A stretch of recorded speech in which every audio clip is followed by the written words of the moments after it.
ओडिशार पश्चिमबंग को चोराचालाण बेले गोरु बोझे पिकअप भ्यान अटक। बालेश्वर जिला बालियापाड़ थाना अंतर्गत खालमुहाणी छक निकट में पिकअप भ्यान को अटक रखी पुलिस जिम्मा देले बजरंग दलर कर्मी। भ्यान रु 8टी गोरु उद्धार करिछि पुलिस। तेबे राति गोरु बोझे करी पिकअप भ्यान टी द्रुत गति में जाउथबा बेले बजरंग दलर कर्मी माने खालमुहाणी छक निकट में गाड़ी को अटकाइथिले। घटनास्थल ड्राइवर गाड़ी छाड़ी चंपट मारिथिबा बेले खबर पाई बालियापाड़ थाना पुलिस घटनास्थल में पहुंची गाड़ी जबत करी अधिक तदंत जारी रखिछि।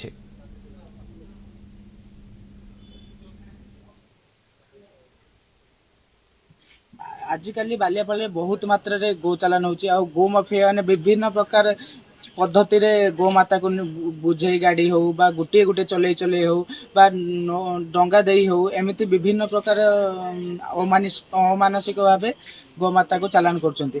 आज खालुआनी छकरू हठात खबर आसिला कि किछि गो बुझे गाड़ी चली दुई तीनटा चली एवं एई गुटे गाड़ी अमानसिक भावे बहुत स्पीड रे गाड़ी चलथिला एवं द्रुत गति चलथिला गुटे लोक को मध्य कुटई देथांता।